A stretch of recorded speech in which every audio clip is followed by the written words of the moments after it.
जय हिंद। मैं रेनू, देसी विदेशी ग्लोबल चैनल से आप सभी का स्वागत है चैनल पर। आज एक इंटरेस्टिंग बात क्या है कि कृष्ण भैया के साथ हमने बहुत सारी वीडियो बना ली। योगा के ऊपर भी बना ली और स्पिरिचुअल वीडियो भी बना ली, जैसे गीता ज्ञान है, नवरात्रों के ऊपर, शिवरात्रि के ऊपर, और इस पे इन्वायरमेंट के ऊपर। हर टॉपिक के ऊपर कृष्ण भैया के साथ हमने वीडियो बनाई है।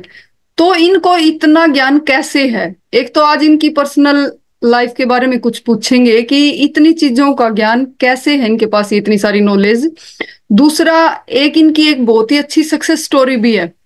आज के टाइम में ये आईटी फील्ड में डायरेक्टर लेवल पे पहुंचे हुए हैं, बेंगलोर में रहते हैं और कई बहुत सारी कंट्रीज में इन्होंने जॉब कर ली। ये भी पूछेंगे कौन कौन सी कंट्रीज में कर ली अभी तक। और ये मत मानो कि ये जैसे इन्होंने स्कूलिंग स्टार्ट की उसी टाइम से ये स्टडी में बहुत ज्यादा एक्स्ट्रा ऑर्डिनरी स्टूडेंट थे, बहुत ही नॉर्मल स्टूडेंट थे। तो कौन सी क्लास में जाके इनकी लाइफ ने टर्न लिया, तो ये भी आज इनसे पूछेंगे। तो आज इनकी लाइफ के बारे में पूछते हैं कि क्या सक्सेस स्टोरी है इनकी, कैसे कैसे इन्होंने स्ट्रगल किया, कैसे स्टार्टिंग की और कैसे ये इतने अच्छे लेवल पे पहुंचे। और एक और खास बात, इन्होंने मैकेनिकल से बीटेक की थी और ये काम करते हैं कंप्यूटर इंजीनियरिंग में, तो इन्होंने फील्ड भी चेंज किया। तो ये सब इन्होंने क्यों किया और इतनी सारी नॉलेज कहाँ से आई, ये सब पूछते हैं आज इनसे। बहुत ही इंटरेस्टिंग वीडियो होने वाली है और एक मोटिवेशनल चीज जिसको बोलते हैं ना, बहुत ही मोटिवेट कर देंगी इनकी स्टोरी सभी को। तो पूरी वीडियो सुनना ध्यान से। नमस्ते भैया। नमस्कार नमस्कार रेणु जी, और सबका नमस्कार। डेफिनेटली जरूर। तो रेणु जी, सबसे पहले सबको नमस्कार कि मेरा नाम कृष्ण कुमार है। आजकल मैं बैंगलोर में रहता हूँ, आईटी की फील्ड में काम करता हूँ। और मेरा जो बचपन है, देखो मेरा ये मानना है कि आदमी इतना ज्यादा इंपॉर्टेंट नहीं है, मैं इतना ज्यादा इंपॉर्टेंट नहीं हूँ। अगर मेरी कहानी से अगर आपको कोई सीख मिल सकती है और आप अपने जीवन को बदल सकते हो ना, तो ये काम की बात है। काम की बात ये नहीं है कि मैंने क्या किया, सिर्फ मैं अपनी थोड़ी सी कहानी बता देता हूँ जिससे हो सकता है किसी को फायदा हो जाए। तो मेरा गांव तुम्बाहेड़ी है, जज्जर डिस्ट्रिक्ट में, हरियाणा में। वहां पे मेरा बचपन हुआ। एटीज में लगा लो। तो एटीज में जब मैं पहली क्लास से लेके 5वीं क्लास तक गांव में पढ़ता था। गांव में मैं ठीक था, मतलब मेरे माँ बाप बोलते थे कि भैया अच्छे से पढ़ाई करनी है, ये करना वो करना है। खेती बाड़ी बहुत ज्यादा नहीं करते थे हम।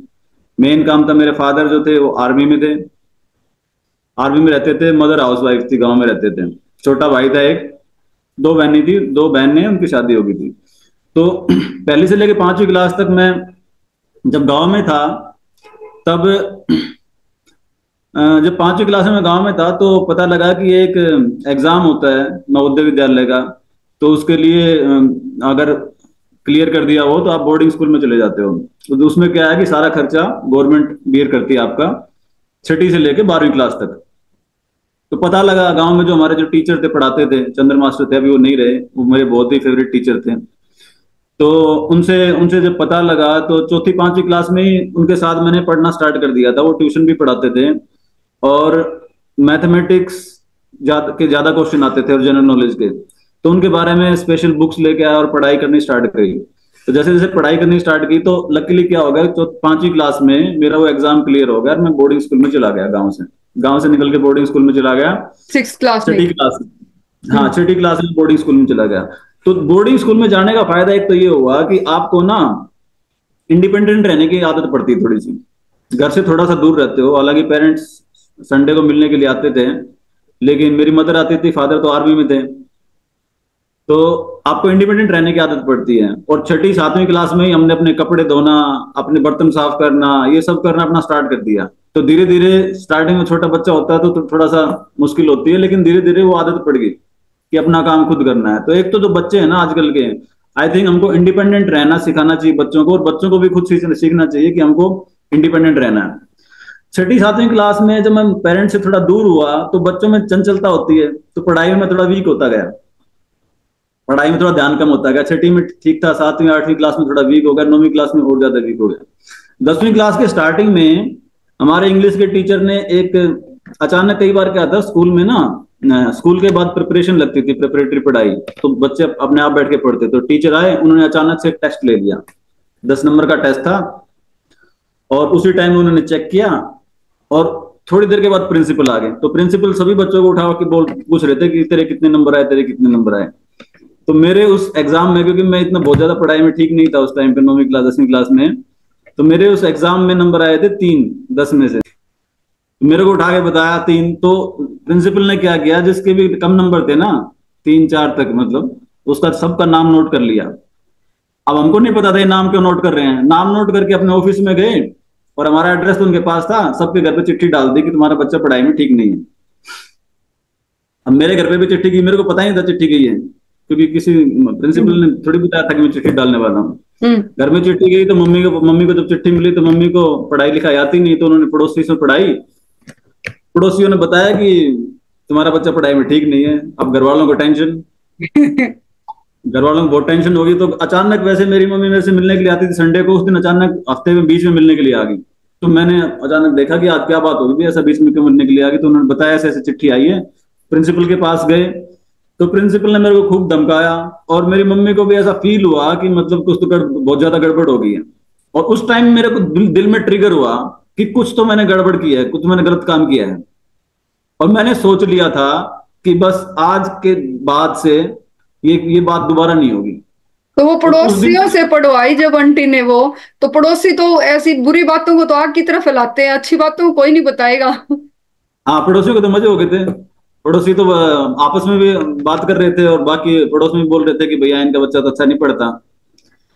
तो उस दिन के बाद क्या हुआ कि स्कूल में मैं प्रेपरेटरी टाइम स्टडीज में, और रात को 10 बजे तक मतलब खूब पढ़ाई करने लग गया। सेल्फ स्टडी मैंने इंक्रीज कर दी, मतलब अनलिमिटेड इंक्रीज कर दी। मेरा पहले क्या था, 40 बच्चे थे ना, तो मेरा रैंक आता है ना जैसे 37 38 ऐसे रैंक आता था, मतलब क्लास में, मतलब मैं फेल नहीं होता था, लेकिन ये है कि बहुत ज्यादा नंबर नहीं आते थे। तो 10वीं क्लास में मैंने जब पढ़ाई करनी स्टार्ट की, तो 3 से 4 महीने में ही जब एग्जाम हुए तो मेरा दूसरा तीसरा नंबर क्लास में।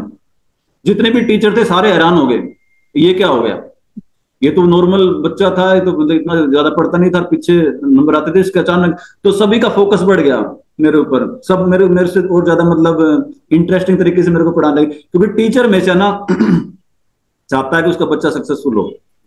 कोई भी टीचर है वो हमेशा ये चाहेगा बच्चा सक्सेसफुल हो, लेकिन बच्चा अगर थोड़ा सा एफर्ट करेगा ना, मैंने ये देखा है कि बच्चा अगर 1 कदम चलता है ना, तो टीचर उसके लिए 10 कदम चलने के लिए तैयार है। बस बच्चे को 1 कदम चलना है। तो अगर आप 1 कदम चलोगे ना, तो आपका जो अध्यापक है ना, आपका जो टीचर है ना, आपके लिए 10 कदम चलेगा, ये डेफिनेट है। तो आपको तो कौन बस से पॉइंट ने ज्यादा पुश किया कि आपकी मदर को अच्छा नहीं लगा, या प्रिंसिपल ने आपको डांटा, या चिट्ठी पड़ोसियों ने पढ़ ली, कौन से पॉइंट ने आपको ज्यादा मोटिवेट मेरे को पॉइंट ये अच्छा नहीं लगा कि मेरी मदर ना उनसे इस तरह से बात करने लगी, प्रिंसिपल से, कि सर हम तो गरीब आदमी हैं, आप इसको देखना, ये पढ़ाई करेगा, आप इसको समझाना, ये समझाना, मतलब एक बेचारे टाइप में जैसे बातें करते हैं ना, वो मेरे को अच्छा नहीं लगा। वो मेरे को बिल्कुल भी अच्छा नहीं लगा। तो मैं सोचा कि नहीं, ये सिचुएशन में दोबारा नहीं आने दूंगा। मतलब मेरे मन में ये ट्रिगर कर गया कि ये सिचुएशन दोबारा नहीं आने दूंगा। उसके बाद मैं 10वीं में बढ़िया नंबर लिए, मैंने 11वीं में बढ़िया नंबर लिए। और उसमें उस टाइम क्या था कि 11वीं मैंने साइंस ले ली, और साइंस में भी मैं बहुत मन लगा के पढ़ता था। 12वीं में मेरे अच्छे नंबर आए। और फिर 12वीं में जो, क्योंकि जब जैसे ही आपके अच्छे नंबर आते हैं तो क्या करते हो कि आपकी जो एनवायरमेंट है ना, आपके जो दोस्त हैं वो भी बदल जाते हैं। अब मेरे दोस्त वो हो गए जो कि जिसका चौथा पांचवा रैंक आता था, ठीक है, उनके साथ में पढ़ने लग गया। अब वो इस टाइप की बातें करते थे कि मेरे को 12वीं क्लास के बाद क्या करना है भाई, मेरे को, मैं पीएमटी करूंगा, पहले पीएमटी होता था, प्री मेडिकल टेस्ट, डॉक्टर बनूंगा। कोई कहता था मैं इंजीनियरिंग करूंगा, कोई कहता था मैं मर्चेंट नेवी में जाऊंगा। तो अब मैं भी सोचता था कि भाई क्या करना चाहिए मेरे को। तो गांव में तो मेरे पेरेंट्स तो इतने ज्यादा पढ़े लिखे थे नहीं, वो फौज में थे और गांव में रहते थे। तो मेरे अंकल के घर पे मैं जब जाता था, अंकल दिल्ली में रहते थे, तो उनके बच्चे भी अच्छी तरीके से पढ़ाई करते थे और इस डायरेक्शन में चलते थे। तो उनसे फिर मेरे को प्रेरणा मिली कि हाँ, इंजीनियरिंग भी कर सकते हैं, ऐसा भी कर सकते हैं। मैंने 12वीं क्लास कंप्लीट करके मैं दिल्ली चला गया अंकल के पास, और वहां पे फिर मेरा और माहौल चेंज हो गया। जैसे ही माहौल चेंज हुआ, फिर मैंने उस डायरेक्शन में पढ़ाई करनी स्टार्ट कर दी। 1 साल मैंने ड्रॉप किया, दिल्ली यूनिवर्सिटी में एडमिशन लिया। दिल्ली यूनिवर्सिटी में मैंने एडमिशन लिया, लेकिन मेरा फोकस ये था कि मेरे को इंजीनियरिंग करनी है। उस टाइम पे क्या होता था, हरियाणा में सिर्फ 6 इंजीनियरिंग कॉलेज थे, 3 गवर्नमेंट कॉलेज, 3 प्राइवेट कॉलेज, बहुत ज्यादा कॉलेज नहीं थे। बहुत कम लोगों का हरियाणा में, आजकल तो इंजीनियरिंग में बहुत दुनिया भर के कॉलेज हो गए, आराम से एडमिशन हो जाता है। उस टाइम पे एडमिशन होना बहुत मुश्किल था, 96 में, 97 में। और हरियाणा में जिनका एडमिशन नहीं होता था ना, वो लोग साउथ में आते थे, बैंगलोर में और बाकी इन जगहों में। तो मैंने फिर वहां पे तैयारी की और फाइनली मेरा वाईएमसी फरीदाबाद में एडमिशन हो गया। 4 साल मैकेनिकल इंजीनियरिंग की और फिर मेरा वहां से तो जो आपने बीटेक मैकेनिकल में की, फिर आप कंप्यूटर फील्ड में क्यों शिफ्ट किया भैया? आपने जॉब तो आप कंप्यूटर फील्ड में करते हो। हाँ, बीटेक मैंने मैकेनिकल इंजीनियरिंग में की। तो मैकेनिकल इंजीनियरिंग में करने के बाद मेरी कैंपस से, कॉलेज से ही नौकरी लग गई थी। तो नौकरी लगने के बाद मैंने मैकेनिकल के फील्ड में काम किया, हिटाची में, अहमदाबाद में। अब मैकेनिकल में काम करते करते क्या हुआ कि उस कंपनी में पीडब्ल्यूसी करके एक कंपनी है जो कि एक सिस्टम इंप्लीमेंट करती थी, ईआरपी। तो मेरे को हिताची की तरफ से ही उसमें टीम में डाल दिया कि तुमको ये आईटी का सिस्टम इंप्लीमेंट करने में हेल्प करनी है। उस टाइम पे वो लोग, मेरे जो कोलीग्स वहां पे काम करते थे ना, और बाकी सब लोग भी सोचते थे कि नहीं ये काम तो सही नहीं है। और मैं भी सोचता था यार ये काम तो, मेरा फील्ड तो मैकेनिकल इंजीनियरिंग है और मैं आईटी के फील्ड में क्या करूंगा, मेरे को तो इसी में करियर बनाना है, ऐसी सोच होती है आदमी की। लेकिन मेरा इस पॉइंट से ये मानना है कि आप ऐसी सोच मत रखो, आप लिबरल सोच रखो, अपनी खुली सोच रखो। कोई भी काम छोटा या बड़ा नहीं होता, और कोई भी काम आपको मिलता है ना, बस उसको दिल से करो, सक्सेस आपको मिलेगी ही मिलेगी। तो बस मैंने क्या किया कि ठीक है कोई बात नहीं, मेरे को ये आईटी के फील्ड में अपॉर्चुनिटी मिल रही है। मैंने वहां पे अपना शिद्दत से काम करना स्टार्ट किया। 6-7 महीने काम किया। स्टार्टिंग में तो मेरे को बहुत थोड़ा बोरिंग लगता था, सिर्फ डेटा एंट्री का काम लगता था कि डेटा को करेक्ट करना है ये वो, क्योंकि इतनी ज्यादा नॉलेज तो थी नहीं ईआरपी के फील्ड की। लेकिन धीरे धीरे पता लगा कि सिर्फ ये डेटा एंट्री का ही काम नहीं है, इसमें तुम बहुत कुछ कर सकते हो। और किसी भी काम में आदमी बहुत कुछ कर सकता है, कोई भी काम छोटा नहीं होता। तो आप उस काम में, फिर जब मैं डीप में गया तो मेरे को पता लगा कि हाँ इस फील्ड में भी अपना करियर आप बना सकते हो। तो उसके बारे में क्या किया कि जो ईआरपी सेंटर था हमारे, उस कंपनी ने ईआरपी सेंटर खोल रखा था, जिसमें पीडब्ल्यूसी के बंदे भी और हिटाची की तरफ से बंदे भी वहां पे जाके काम करते थे। तो सुबह 8 बजे से लेकर शाम को 5 बजे तक नॉर्मल काम होता था। तो मैं क्या करता था, वहां पे सोने का और रहने की भी सुविधा थी। तो मैं रात को क्या करता था, 5 बजे के बाद वहीं पे बाहर खाना वाना खा के वहीं पे रात को 11 या 12 बजे तक काम करता रहता था। रात को वहीं सो जाता था, सुबह उठ के फिर दोबारा काम करना स्टार्ट करता था, क्योंकि मेरे को क्यूरियोसिटी थी आईटी के फील्ड में कुछ सीखना है। दिन में तो काम करता था और रात को कुछ एडिशनल चीजें सीखता था, फिर इंटरनेट पे जाके कुछ उसके बारे में पढ़ता रहता था। तो ऐसे कर करके उसकी थोड़ी ज्यादा नॉलेज होगी, और फिर मेरे को नौकरी चेंज करने में बहुत ईजी रहा। फिर मैंने स्विच कर लिया आईटी के फील्ड में 2003 में, और उसके बाद से फिर मैं पिछले 20 साल से आईटी के फील्ड में ही काम कर रहा हूँ। तो कौन कौन सी कंट्रीज में गए हो आप आपकी जॉब के रिगार्डिंग? हाँ, तो आईटी फील्ड में जब मैंने काम करना स्टार्ट किया ना, तो पहले सबसे पहले मैं गया था सऊदी अरेबिया में। 2 साल मैंने सऊदी में काम किया। सऊदी में मेरे को बहुत सीखने को मिला। थोड़ी सी कल्चरली रिस्ट्रिक्टेड कंट्री है, लेकिन अभी तो वो भी लिबरल हो गए हैं। लेकिन काम के मामले में मेरे को बहुत कुछ सीखने को मिला। वहां पे जामिल करके एक कंपनी है, एयर कंडीशनर्स बनाती है। तो वहां पे मैंने बहुत कुछ सीखा। उसके बाद 2 साल सऊदी अरेबिया में काम करने के बाद फिर मेरी नौकरी लगी दुबई में। तो 6 साल में दुबई में रहा। तो दुबई में मेरी out and out consulting company में नौकरी लगी थी, प्योर आईटी कंसल्टिंग कंपनी। तो वहां पे जब कंसल्टिंग कंपनी में नौकरी लगी तो फिर उस कंपनी में क्या था कि प्रोजेक्ट दूसरी कंट्री से मिलते थे। तो जब मैं दुबई में नौकरी करता था तो हमको एक प्रोजेक्ट मिला इंडोनेशिया में, सुजुकी में। तो मैं 1.5 साल सुजुकी में मैंने काम किया, इंडोनेशिया में। वहां पे जकार्ता में रहता था मैं। 1.5 साल इंडोनेशिया में काम करने के बाद फिर वो प्रोजेक्ट कंप्लीट हो गया। तो फिर हमको एक अगला प्रोजेक्ट मिला था कुवैत में, वो भी ईआरपी इंप्लीमेंटेशन का था, ओरेकल बिजनेस स्वीट इंप्लीमेंट करना था। तो कुवैत में मैंने 6 महीने के अराउंड काम किया। कुवैत में काम करने के बाद फिर हमको प्रोजेक्ट मिला एक वहां पे लोकली शारजा में एक कंपनी, मैन्युफैक्चरिंग कंपनी, वहां पे 1 साल काम किया। उसके बाद हमको एक प्रोजेक्ट मिला यूरोप में, रोमानिया में, बुकारेस्ट में एक कंपनी ऑटो इटालिया। तो वो लोग क्या है, गाड़ियां इंपोर्ट करते हैं इटली से। तो उसके लिए काम करने का मौका मिला 1.5 साल में वहां पर रहा रोमानिया में काम करने के बाद फिर मैं वापस दुबई में आया। तो दुबई में भी 1-2 साल फिर काम किया। फिर फाइनली मैं 2011 में इंडिया में वापस आ गया। फिर इंडिया में जब मैं काम कर रहा था कंप्यूटर साइंस कॉर्पोरेशन में, तो वहां पे भी मेरे को बाहर के प्रोजेक्ट मिलते थे। दुबई के प्रोजेक्ट भी मिले थे, अबू धाबी के प्रोजेक्ट भी मिले थे, बाहर के प्रोजेक्ट मिले थे। तो मैं बाहर जाता था थोड़े दिनों के लिए, उसके बाद फिर वापस इंडिया आ जाता था। उसके बाद अभी पिछले 7-8 सालों से मैं इंडिया में ही नौकरी कर रहा हूँ और अभी बैंगलोर में हूँ। तो बेसिकली बहुत वाइड एंड वाइड एक्सपीरियंस रहा है, अलग अलग कंट्री में नौकरी करना और वहां पे रहना और वहां के कल्चर को समझना, वहां के लोगों को समझना, वहाँ की अर्थव्यवस्था को समझना और किस तरीके से काम होता है, तो बहुत कुछ सीखने को मिलता है हर जगह पे। तो आपकी सक्सेस के पीछे सबसे बड़ा रोल मॉडल कौन है? पेरेंट्स का ही है एक्चुअली। पेरेंट्स मेरे को हमेशा मोटिवेट करते थे कि बेटे पढ़ना है। देखो, अगर पेरेंट्स पढ़े लिखे हों या ना हो, इससे मेरे को ऐसा लगता है कि कोई ज्यादा फर्क नहीं पड़ता। लेकिन अगर पेरेंट्स की इंटेंशन ऐसी है ना कि मेरे बच्चे को पढ़ना है, आजकल मैं देखता हूँ कि पेरेंट्स खुद भी पढ़े लिखे नहीं है और उनकी इंटेंशन भी नहीं होती। वो कई कई पेरेंट्स तो मैं ऐसे भी देखता हूँ, बच्चे को बोलते हैं छोड़ ना यार, क्या करेगा पढ़ लिख के, ठीक है। तो बच्चे को ही यार पहले से ऐसा बोल देते हैं पढ़ लिख के क्या करेगा, ठीक है। दो चीज इंपॉर्टेंट है, एक तो पढ़ाई इंपॉर्टेंट है और दूसरी जैसे आजकल बोलते हैं ना मोरल एजुकेशन। पढ़ाई के साथ साथ जो मोरल एजुकेशन है, एक अच्छा आदमी बनना, वो भी ज्यादा इंपॉर्टेंट है। बिल्कुल।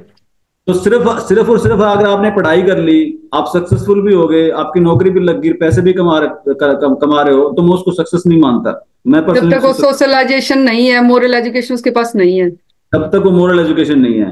और कई कई लोग मैंने ऐसे भी देखे हैं कि मोरल एजुकेशन है उनके पास लेकिन पढ़ाई नहीं है, गांव में रहते हैं, खेती करते हैं, लेकिन मोरली इतने स्ट्रांग है वो लोग, मैं उनको पढ़े लिखे लोगों से भी ज्यादा सक्सेसफुल मानता हूँ। तो अगर आप पढ़ाई कर रहे हो ना, तो समग्रता से पढ़ाई करो, पूरी पढ़ाई करो। जो पढ़ाई करनी जिससे आपको नौकरी और रोजगार मिलेगा वो भी पढ़ाई करो, और ऐसे भी पढ़ाई करो जिससे आपकी मोरल एजुकेशन बनी रहे।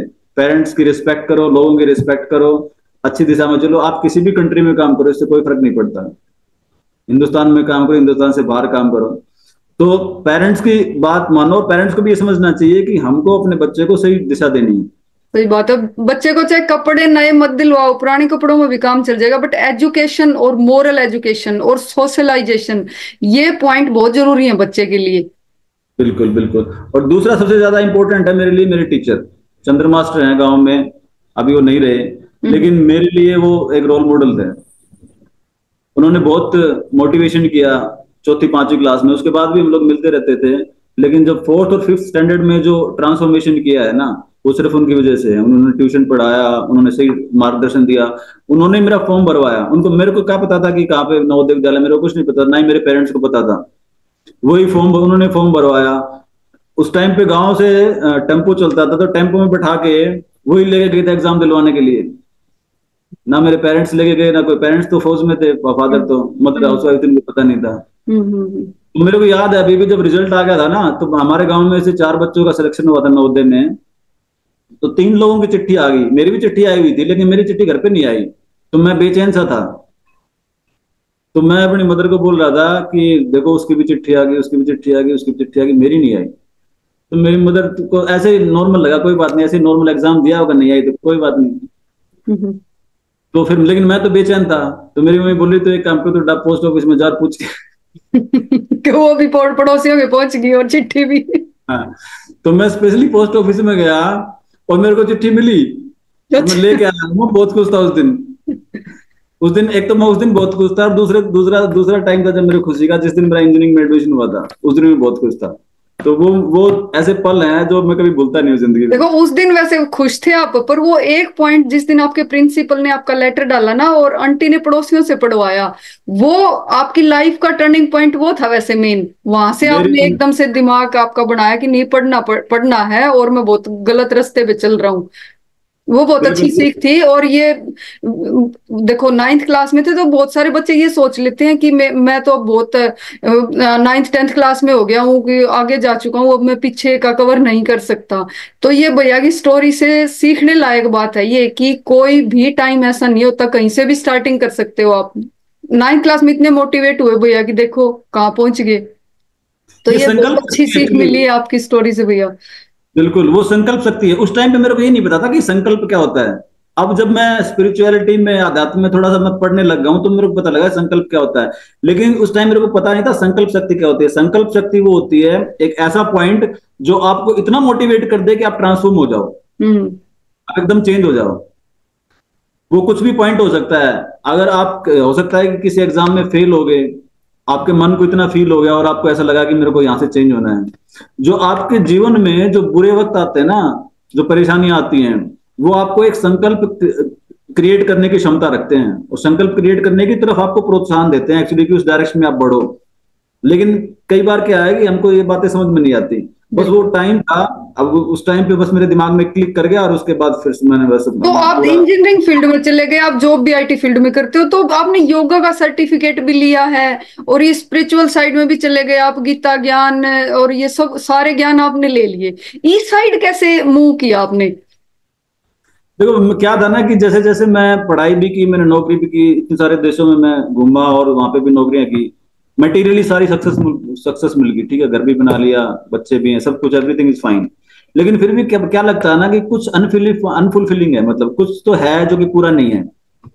अपने बारे में जानने की जिज्ञासा, कि भाई अपने अपने अपने स्वरूप के बारे में जानने की जिज्ञासा, कि आदमी का क्या कर्म है, किस तरह से काम करने चाहिए वगैरह। तो क्या किया कि मैं बहुत ज्यादा इस चीज में इंटरेस्टेड था। और जब मैं दुबई में था तो लोग पार्क में योगा कर रहे थे, तो मैंने जैसे ऐसे ही, मैं पहले क्या समझता था कि योगा ना सिर्फ जब जिस दिन बूढ़े हो जाएंगे ना, 60 70 साल के, उठने उठने काम करते बंद कर देंगे, शायद उन लोगों के लिए है। जवान लोगों के लिए योगा वोगा क्या क्या जरूरत है, ऐसी मेरी सोच थी। लेकिन जब मैंने योगा करना स्टार्ट किया तब पता लगा कि कितनी गलत सोच थी। ये योगा तो बूढ़े लोगों के लिए है, ठीक है, बहुत बढ़िया बात है, वो बीमारी को ठीक करता है, लेकिन जवान लोगों के लिए उससे ज्यादा जरूरी है। देखो आपको अपना दिमाग को नियंत्रण में रखना है। कब नियंत्रण में रखना है? जब वो इधर उधर भाग रहा है तभी तो नियंत्रण में रखना है। और दिमाग इधर उधर कब भागता है? जब आप 20s में होते हो, आप टीनेजर होते हो, तभी तो दिमाग इधर उधर भागता है, तभी तो उसको नियंत्रण में रखना है। मेरा ये मानना है कि आदमी की जो 15 से 16 साल से लेके 25 साल की जो उम्र है ना, बहुत ही क्रिटिकल है। उसमें आप इधर या उधर हो जाते हो। आप अपनी जिंदगी को बिल्कुल परिवर्तित कर सकते हो। अगर वो 8 10 साल आप नियंत्रित ढंग से सही दिशा में चले ना, तो आपकी जो रिमेनिंग लाइफ है ना, वो बहुत ही ज्यादा डिफरेंट होगी। आप देखना, आपके जो बचपन के दोस्त है ना, उनसे बहुत ज्यादा डिफरेंट होगी, जो नियंत्रित नहीं रहे, जो इस जीवन में नियंत्रित नहीं रहे। तो मेरी कहीं ना कहीं जिज्ञासा थी आध्यात्म को, स्पिरिचुअल को जानने की। तो मैं क्या करता था, बुक्स वगैरह पढ़ता रहता था। फिर धीरे मैंने जब योगा करना स्टार्ट किया ना, तो मेरे दिमाग में परिवर्तन होना स्टार्ट हो गया, शांत चित्त रहना स्टार्ट हो गया। तो मैंने इसमें और ज्यादा करना स्टार्ट किया, और ज्यादा पढ़ाई करनी स्टार्ट की। उसके बाद सर्टिफिकेशन भी ली, अष्टांग योग में मैंने 1 महीने की ट्रेनिंग भी की। तो बहुत ज्यादा डीप नॉलेज होती गई। और फिर मैं आध्यात्म के बारे में, अपनी भारतीय संस्कृति के बारे में, धर्म के बारे में, सही ज्ञान होना बहुत जरूरी है। एक्चुअली मेरा ये मानना है, सही ज्ञान होना बहुत जरूरी है। और सही ज्ञान आपको सिर्फ सिर्फ अपने अनुभव से मिलेगा। मैं आपको बता दूंगा ना, इससे आपको ज्ञान नहीं मिलेगा, या कोई भी आपको बता देगा उससे ज्ञान नहीं मिलेगा। आपको ज्ञान तब मिलेगा जब जो चीज बताएगी, ये पढ़ाएगी है ना, वो आप अपने जीवन में अपना लोगे, अपना एक्सपीरियंस बना लोगे, अपना अनुभव बना लोगे, तब आपको ज्ञान हो जाएगा। तो मैं क्या करता था कि बुक्स पढ़ता था, हमारे गुरुजी थे, उनकी बातें सुनता था और उनको अपने जीवन में अपनाने की कोशिश करता था। और उससे क्या हुआ कि मेरे को बहुत फायदा हुआ। मेरे को जॉब में भी फायदा होता है, फोकस होने में, कंसंट्रेशन रहने में भी फायदा होता है, अपने व्यक्तिगत जीवन में भी, पर्सनल लाइफ में भी फायदा होता है। तो हर एक चीज में फायदा ही फायदा है। और बेसिकली ज्ञान भी हो जाता है आदमी को चीजों का। तो इसलिए मैं, स्पिरिचुअलिटी मेरे को बहुत पसंद है। तो मैं बहुत ज्यादा इंपॉर्टेंट नहीं हूँ, या मेरी स्टोरी इंपॉर्टेंट नहीं है, लेकिन अगर मेरी स्टोरी से अगर आपको कुछ भी क्लिक कर जाए और आप अपने जीवन में एक सकारात्मक चेंज ला सको ना, तो ये ज्यादा इंपॉर्टेंट है। बिल्कुल। तो इससे इससे आप अपने जीवन में एक सकारात्मक चेंज ला के ना, एक सही दिशा पकड़ो। चाहे कोई यंग बंदा है, चाहे कोई जॉब करने वाला बंदा है, तो मैं मानूंगा कि जो मैंने स्टोरी बताई ना, ये मेरी स्टोरी सक्सेस होगी। देखो 3 पॉइंट तो मैंने खुद भी नोट किए हैं, जिनको इम्प्लीमेंट करना ही करना चाहिए लाइफ में। कि एक तो कोई भी एज नहीं है, कोई भी ऐसा लाइफ का पॉइंट नहीं है कि कहीं से बंदा ये नहीं सोच सकता कि मैं यहाँ से भी स्टार्ट कर सकता हूँ। कहीं से भी स्टार्ट कर लो लाइफ, वहीं से अच्छा है। किसी भी लेवल पे इस टाइम पे आप खड़े हो, वहीं से आगे का अगर आप संकल्प लेके चाहते हो कि मैं वहां जाना चाहता हूं, तो वहीं से स्टार्ट कर दो, जैसे आपने 9th क्लास से किया। दूसरा, आपने योगा का बताया कि योगा आप सोचते थे कि बूढ़े लोगों के लिए होती है, पर ऐसा नहीं है।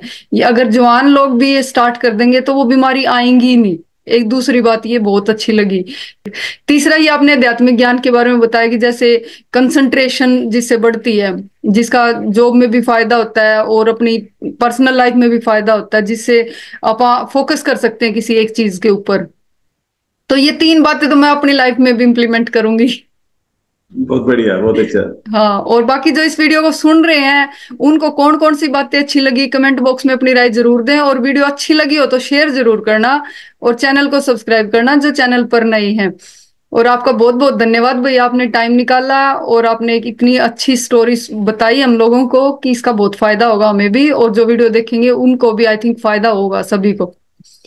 तो थैंक धन्यवाद। यू। सभी को बहुत बहुत धन्यवाद। जी, जय हिंद।